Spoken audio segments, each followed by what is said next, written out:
अब देख लिया आपने हमला। इस हमले के बाद इजराइल ने सीरिया को धमकी भी दी है, जब तक ईरान के हथियार सीरिया आते रहेंगे हम सीरिया पर इसी तरह से हमले करते रहेंगे।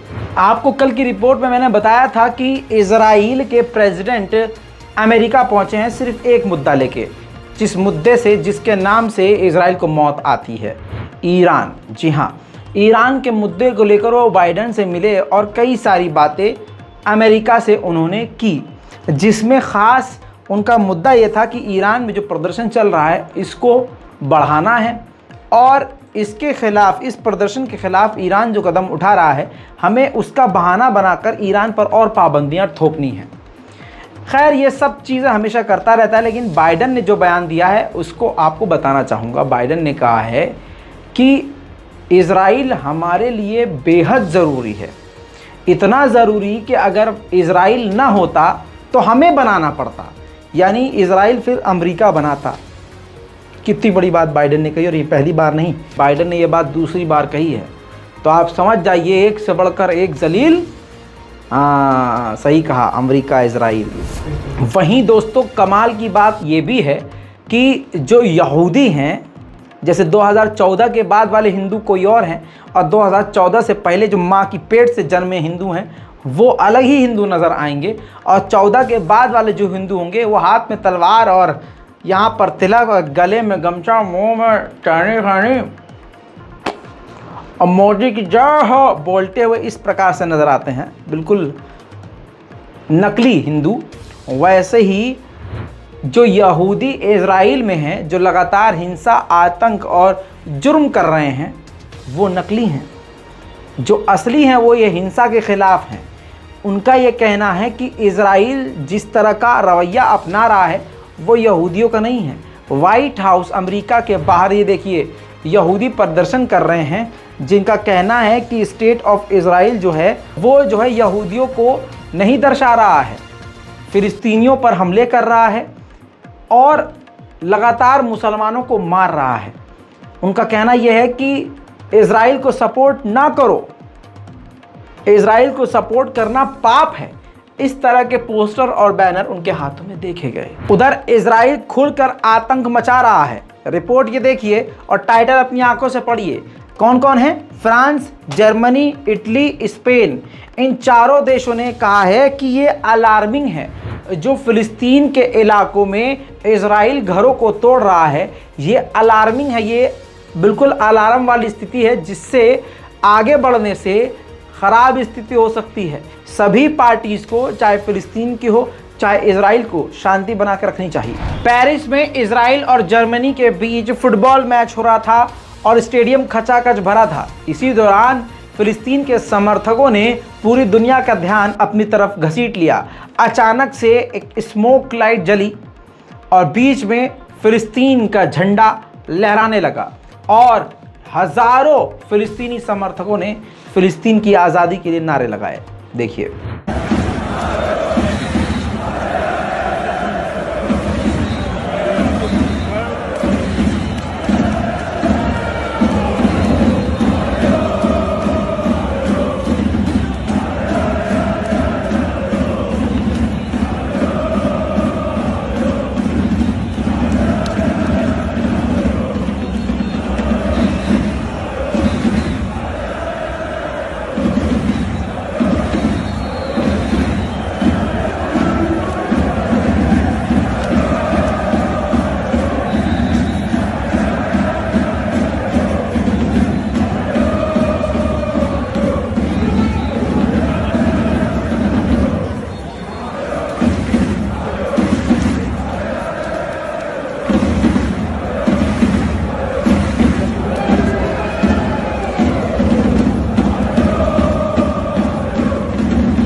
अब बात करें ईरान की, तो ईरान में जो आतंकी हमला हुआ और ISIS दाइश ने जिम्मेदारी ली, जिसमें 20 ईरानी बेमौत बेगुनाह मारे गए हैं। इब्राहिम रईसी ने कहा कि इस प्रदर्शन की वजह से आतंकवादियों को हिम्मत मिल गई और रास्ता मिल गया। सारा ध्यान हमारी सिक्योरिटी फोर्सेस का प्रदर्शन पे था और ये कांड हो गया। अब दाइश के आतंकवादियों ने ईरान को उंगली तो कर दी है, लेकिन वो भूल गए कि भाई साहब ये ईरान है। ईरान के सुप्रीम लीडर की ज़बान से जो बात निकल जाती है वो फिर पूरी होकर रहती है। ईरान के सुप्रीम लीडर आगा खामनाई ने ऐलान कर दिया है कि वो इस हमले का बदला लेकर रहेंगे। वहीं एक ख़राब खबर है दोस्तों, बताया जा रहा है रिपोर्ट के अनुसार कि माशा अमीनी के परिवार वालों को हाउस अरेस्ट ईरान की सिक्योरिटी फोर्सेस ने किया हुआ है। वहीं ईरान ने जर्मनी के एम्बेसडर को समन किया है, क्योंकि जर्मनी ईरान में चल रहे प्रदर्शन में ज़्यादा ही टांग और उंगली घुसा रहा है। वहीं रजब तैयब एर्दोगान ने कहा है कि हमारी नज़र स्वीडन पर जमी हुई है। हम पूरी तरह से स्वीडन को मॉनिटर कर रहे हैं कि उसको नाटो में शामिल किया जाए कि नहीं। दोस्तों, मिडिल ईस्ट रिपोर्ट में आज के लिए अभी के लिए इतना ही। जल्द लौटेंगे और भी बड़ी जानकारियों के साथ।